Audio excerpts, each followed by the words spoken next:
live on the fucking scene right now. We at Led's fucking B-Day party. We are with legends here tonight. Bird Bennett over. I'm here watching. Bird Bennett over here tonight. We have two local legends right here now. We're very blessed to be having these individuals. What up, baby? It's Bird Bennett. We're at Vacancy. If you're looking for new clothes, pull up to Vacancy. They got a lay across the street, Mexican food. It's Sage, Shin, niggas know what the fuck going on. They probably Sage, you know what I'm saying? Shin, nigga, real Portland nigga, you know what I'm saying? Real talented motherfuckers right here. These niggas is putting on for the town right now. No. Bird Bennett, you're a younger artist. You've been on the scene for a while. You know what I'm saying? The scene tried to fuck me, but I said I'll fuck them back. That's how it goes. That's why I started the U-Haul show. All ages only. You know what I'm saying? That 21 plus shit go out the door. And I understand that the scene doesn't like that shit in Portland, but I'm here to change that shit because younger artists need more opportunities. We've seen Bird do a lot of different innovative shit, working with, different different stores, collaborating, pulling up in a U-Haul van to go to a show and shit. So it's like, we already know this nigga's putting on. And whatever, if niggas want to hate, they're just gonna get left behind. So you rented a U-Haul. There were like a couple issues in between, and you pulled up. So just let us know. Name another person that's thrown a show in a location. Nobody. And then fucking moved it within an hour and still made it happen. Yeah, no, that's real shit. That was the craziest day of my life. I was so stressed out, but I handled that shit like a real motherfucker would. Mad fucking innovator. And I seen that shit though. That was crazy. Didn't make that shit happen. That shit was level. That's some next level. Say, yo, we gotta move the event, but it still worked out. It's all good. No, yeah. I remember seeing you fucking pulled an audible on that shit. That shit was next level. Going with the flow. If the ball gets stopped, you gotta move with a pivot. Exactly. You just gotta know how to pivot. And you gotta keep moving in your truth too, because that's the thing I love about Bird is I've seen him move in his truth, and people recognize that shit. And whatever the fuck, whoever he's, I don't see the haters, but he's saying there's haters. I'm like, they're just fucking gonna get left behind. Not seeing the haters. This nigga's already got plenty of fucking cosigns. This nigga knows what the fuck he's doing. He's already out here doing big shit. You got Sage over here doing big shit. Yeah. By the Sage, I'm from Portland. You know what I'm saying? Been doing this shit since I was 17, 2017, 2018. Shit, it's a lot of cool shit going on in the city right now. We just gotta look past the bullshit and the beef and find the diamonds in the rough. You know what I'm saying? It's a lot of good vibes, a lot of good opportunities out here. We just gotta get more support from the community. You know what I'm saying? And really investing in what we got going on. I know my nigga Bird got some shit popping off of Empire. Niggas got shit going on right now, nigga. You know what I'm saying? End of the day. Yep. It's a big community out here. Portland got a crazy music scene. We just got to be able to find it within each other to push each other and uplift the scene itself. You know what I'm saying? Other than that, we got to bring it together. Niggas know what's going on. I feel me. I've been on OVO radio. You know what I'm saying? Bro got, like I said, bro signed Empire, some more shit. It's niggas in the town that's making moves. And shit. If you with it now, you ahead of time. But you know what I'm saying. But if you behind, you gonna get lost and left behind. That's all it is. The thing about Portland though is a lot of people out here is multifaceted artists and creatives, right? I'm an engineer, I'm a producer, I'm a rapper, I'm a singer, whatever. My nigga Bird shot a video for me. My video I8, bro had shot that on his VHS for me.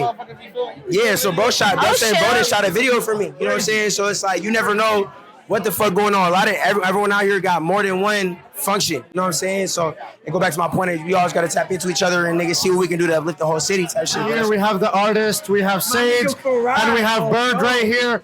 They're showing us that you should never give up on your dreams. Because I'm sure at one point, both Sage and Bird have gone through rough times and thought they were not gonna make it out. As long as you believe in yourself, bro, you feel me? You gonna make shit happen for yourself, bro. And I'm a product of that. Bird's a product of that. We just trying to show the rest of niggas in the town it don't matter what you do. My homie Diego does coding. You know what I'm saying? Niggas just trying to be millionaires and more facets than just music. But nigga, whatever you doing, feel me? Son, I never stand on what you doing. You know what I'm saying? Real shit, nigga. That's all it is.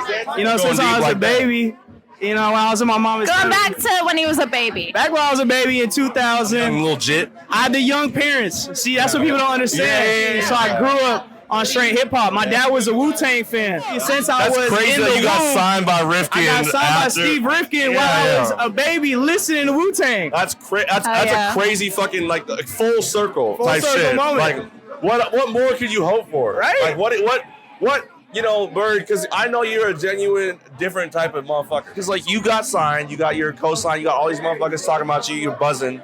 What is your ideal future in music? Where do you see yourself? Where do you see yourself ideally? I mean, not even 5 years, just if at the end of the day, Where would you like to be? I think, man, when you talk about stardom, you gotta have the biggest thing is consistency. You know what I'm saying? You can be a star, you can have the voice, you can have the good tunes, you can have the image. And it's like when you got everything, but you gotta be consistent. And that's one thing about me is like, you know, I wasn't even trying to be a rapper. I was literally just living my life, and this destiny fall into my shoes. It's love. I was just living my life, and this shit just fall into my place. Now it's for me to lock in to this rapper shit and fucking give the people these good songs and put in the work and do the 3 TikToks a day for 6 months and give the content.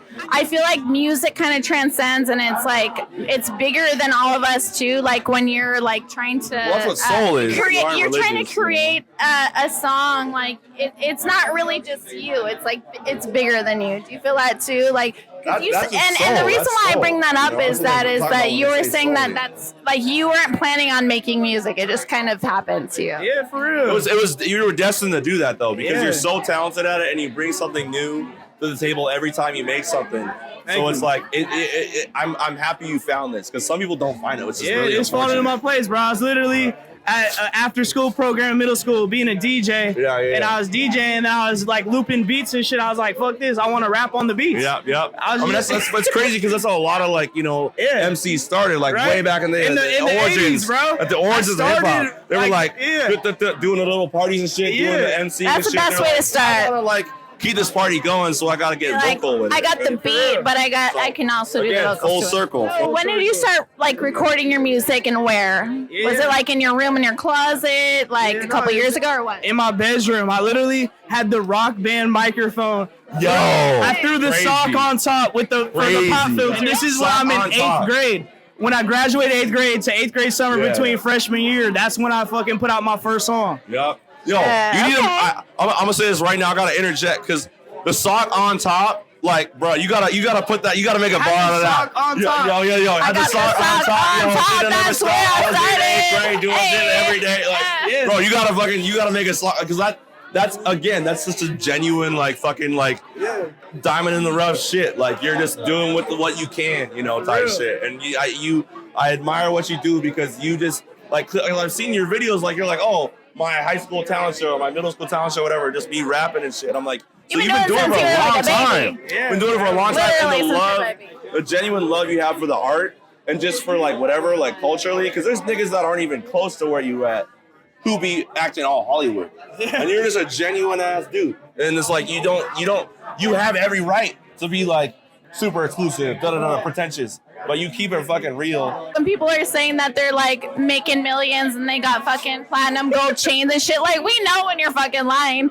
And like, I feel like you're real, and we see that. We see that real in you. And we appreciate it. Being authentic is the biggest part of hip hop. Because everybody's trying to make out here. There's a lot of good musicians, but if you're just like genuine and you're just like being your true self, that's what's gonna set you apart. Yeah, exactly. It's also mad oversaturated, because there's a lot of people out here that are trying to do the same thing as somebody else, doing this and that. And it's like, when you differentiate yourself, when you make the scene more diverse with like what you're doing, people will notice that, even if they don't like it necessarily. Because like a lot of my favorite artists, you know, growing up, I heard their shit initially and I was like, this is fucking weird. And then I was like, oh, I get it now. This is some next level shit. When you listen to pop culture music, it's like, it's supposed to be digestible. But you make shit that is digestible, but it's like, it's hard to, you know, fathom the full extent of it initially upon the first listen. Speaking about that, what do you think, from your point of view, makes you different from the other artists in Portland? Not just in Portland, but just in general. Around the whole world.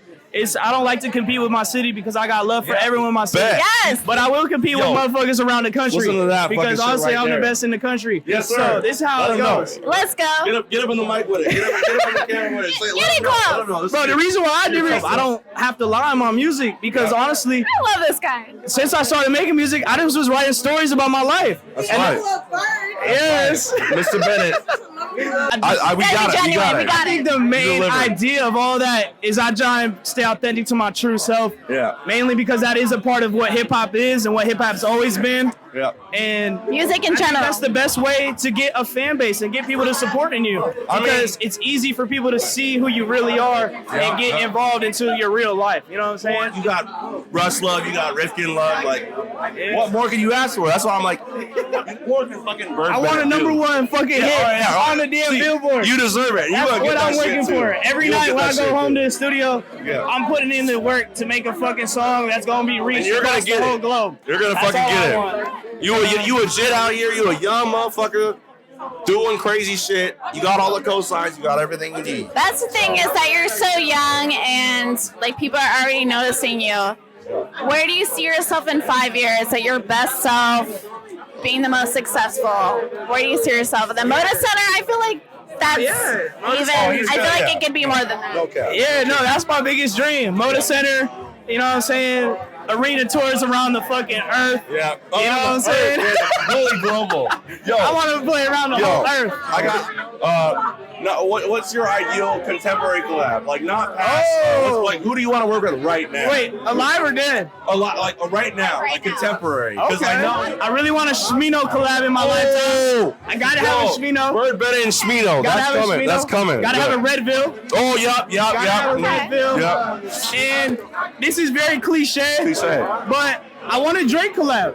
Everyone has to be an All right, so if you were in an escape room with an artist, who would you choose to be in there with? To escape? Like, well, I mean, it would have to be like. You'd have to collaborate. You'd have to. Yeah, you'd work have to together. collaborate with them. Like, And you you'd have obviously to shoot be the there in the shit. room with them for a while. Somebody who's kind of intelligent as well. I mean, honestly, you already I said would Shmino. I'll probably say Kendrick Lamar because that name doesn't make sense. He doesn't, it honestly doesn't. like has some of the most Map shit out. People don't know how smart that dude is. Just listen to saying. the fucking song. really listen to his really listen to the lyrics. lyrics. The beats be going. I think my favorite thing about K-Dot specifically is that he emphasizes the fact that he's a student. Yes. And he's always learning. Like, this motherfucker wore a crown of thorns. And he's still like, I'm a student. To Bird Bennett over here. So do you have anything coming up New projects. in the near future, like tours, new albums, or whatever? So I released my album in January, Birdland. It's a story of me fucking learning how to grow up and, you know, take trips and fucking like see the world by myself, you know? And after that, I'm moving into the summer with, you know, we'll see how long the single run goes. Oh, yeah, but I'm about yeah. to go crazy on the singles. Yeah. And then, I'm just trying to get some motion going. And then we'll see what happens after that. You got any upcoming shows or anything like that? That you're working on? I got a show out in Salem. Yeah. I'm getting some shit going out in Corvallis. I think we're supposed to go to that with you. Yeah. I think we're supposed to rock out. Oh, for the real? Mac Smith joint, Yeah. like with the Mac and like all Yeah. the niggas out there. Like, Yep, what's up next month? we talking about that. Yep. But that's like one of my strategies right now is getting out to Salem, getting into Eugene, Corvallis, Yeah, getting up that's to the move. Seattle. Cause it's like, honestly, I could wait and sit on my ass and wait for someone to put me on their tour. But I'm about to build so many fans in these areas. I'm gonna book my own shit. You can fucking You know what pack I'm them saying? shits out. That's what I'm saying. If I get 200 people in each location, That's I'm about good to money. it's good money. That's good 1,200 money. a show. Yeah, that's good money. Oh, Like, yeah. That's the thing is people always looking at the bigger picture, and honestly, it's funny because like the bigger picture is like big ass deals, and it's like okay, maybe you got $2 million, but you also owe $2 million. real. So it's like when you make profit off little shows, like I always tell people, I'm like, it's interesting because a lot of us are actually richer than a lot of these artists are, even if they have 2 M's in their bank account because they owe 2 M's. Oh yeah. They're 2 M's. That's a in big debt. fact. No They one gotta really fucking- sees that yeah. shit. They gotta recoup. Yeah. And it's like you get these big deals, you gotta recoup. So it's like if you have a positive balance in your account, you might be richer than some big ass fucking artist, even though they got Exactly. all this money. So it's like Yeah. all about just fucking. People don't just realize how far sustainability. 1,000 fans could go. No, 1,000 fans, $10, bro. $10. You dropping merch. You Yeah. dropping fucking what do you call that shit? Not the OnlyFans, but like Patreon, bro. There's just a lot of ways, bro. If you There's can so really many ways. connect with Yeah. your fan base, bro, there's a lot of ways you can do this shit Yeah. and not be one of the fucking biggest artists in the world. Because what you're Exactly. saying, Yeah, some of the yeah. biggest artists in the world got Don't even 2 have it million like in that. debt. Yeah, no, I'm saying they haven't recouped yet. Yeah. They might have. They can buy all this shit because they have $2 million in their bank account, but they also need to recoup on $2 million. For real. So at the end of the day, it's like maybe in 5 years they don't recoup on that. They still owe $500,000 or some shit, and they're broke. That's why a lot of niggas you see that were popping many years ago are not popping anymore because they're fucking in debt. So Right. Wise, very Well, wise. anyway, Bird Bennett, wise, a very wise and talented young artist. Young, I can't wise, wait to talented. see what is coming next for you. Yep. Can you give your socials a shout out so Just in that we case, can just have in case. people follow you? I know Drake's watching right now. Drake's on the feed right now. He's gonna be on our show in the next couple of years, and also beyond Bird Bennett's tracks. So. Yep. Yeah, all socials is Bird Bennett everywhere. That's BirdBennett. Yes, sir. Yeah, you know where to find me. Tap You the know where fuck to find me. in. You know what it is. Thank you so much, bro. Hey, appreciate you having me. Yes, sir. Yeah. That shit's fine. Yes, sir. Thank you. Also, before you go, I Yes. want to say that I love your necklace. What is that, quartz? What is Yeah, that? This is Corey. So my little brother was out in Mexico, and he picked this out. One of the vendors and gave it to me. So I wear this for my little brother. I love that shit. Little bro. Shout out, little bro. Hey, Christmas is lit though. You know, big frequencies and shit. Hell yeah. That's what you need. Gotta get your vibe. That's another thing. Like, yeah, you can be a great musician, but if your vibe's not right, like, it's not gonna happen. You gotta be tapped into the right waves. Yep. Thank you so much. Yeah, thank you. And we out.